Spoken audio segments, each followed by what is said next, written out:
I must, for myself, examine the reasons I left the comfort of Kaldahar for a journey to Deeping Dale, the place of Isilor's birth. It is much like the assignments given to me by Uncle Oswald and Isilor himself.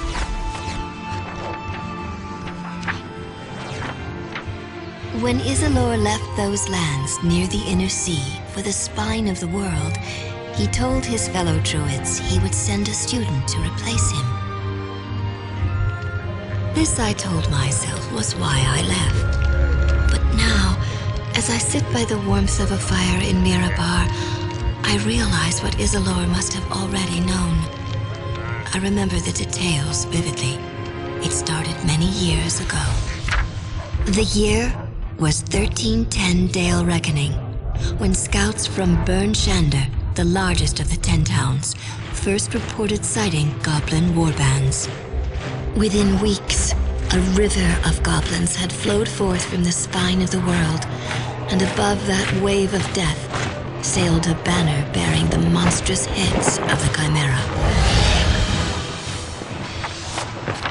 The militiamen of the 10 towns would have been the Dale's only defense had the forces of fate been against Burn Shander. But Albrecht Dinsmore, the mayor of the town of Targos, urged the council to send a messenger south to the port cities of Luskan and Neverwinter. Luskan had problems of her own, but fearful of repercussions, the captains of Luskan devised a simple plan. Throughout the city, they posted notices promising wealth and fame. With lean work in the northern port city, many mercenaries and thugs were lured to the ships that would take them even further north. And so their ships crept through the sea of moving ice and onto the Shanegarn River. They bragged of the deeds they would perform and the castles they would purchase. Lost in their reverie, they were blind to the throngs of goblins and orcs that lay in wait. Only a few ships survived the assault. Those that continued up the river watched as the town of Bremen burned. One of the 10 towns had already fallen.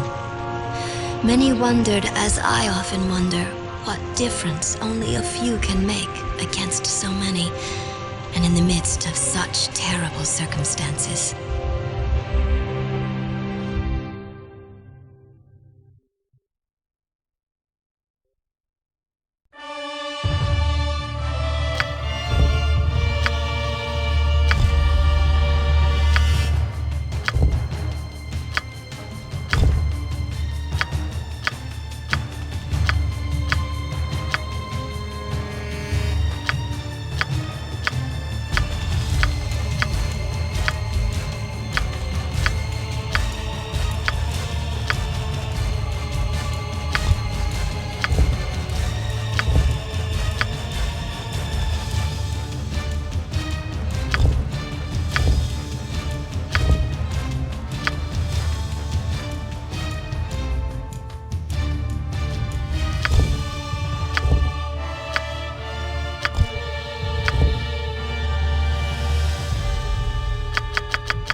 Let's spill some blood.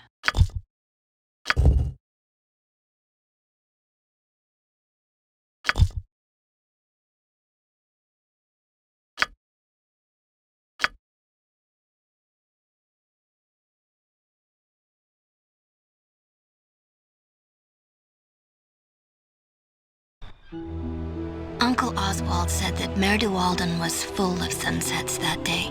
So many ships coming up the Shangarn had been set aflame by the goblin hordes that they burned to the waterline in a row like a flock of fiery geese. Some leapt overboard and tried to swim to shore, only to be cut down by orcs when they arrived. Others clung to the hulking infernos and were inevitably consumed in the flames. The rest dropped into the icy deep, snowflakes off Death's shoulders as he shrugged over the dale.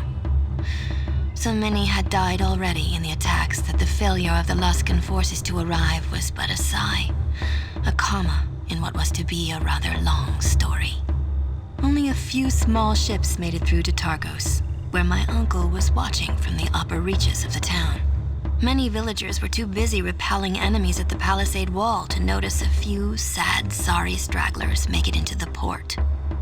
The sun burned behind the horde and cast a cloak of shadows over the heart of Targos and all within. It was into this shadow that uncommon mercenaries were thrust from Captain Hedron's ship, the Wicked Wench. Like many other mercenaries in the town, these few had come from Luskan. Unlike the others, their journeys would take them far beyond the rude palisades and bloody fields that lay ahead of them. Well, here you are, straight from Bremen to the scenic shore of Targos herself. Now that you be seeing the skeleton of the town you'll be defending, you sure you don't want me to take you back? Now, don't be thanking me just yet. If we meet again, just remember I offered to let you stay in the ship, so don't be cursing Hedron Kerdos for dropping you off in this place. Well, there's not much to tell, but the dock here isn't the town. Targos is up on the cliff above. Mostly decent folk, but most of them have left for Bryn Shander. Well, last word is my ma was still living here, so mostly decent folk, aye. A regular harpy, that one. Unless you like cats, steer clear of her. And all the new mercenaries and sellswords haven't done much to help the town's colour either. No offence meant. You've never met me, Ma. If you did, you'd understand. Love her to death. And that's what she'll do to you if you're not careful. Her tongue's sharp enough to chop wood, it is. Umberlee's favoured daughter, me da used to say. It's where me ship got its name. Well, me da did it. It's a long story. And to hear me ma tell it, it's not half over yet. Well, you'd want to be saying the lord of this place. Ulbrecht's his name. Good enough fella for a lord. Scale the cliffs to the main town. He's bound to be in one of the manors up there. Snag one of the locals.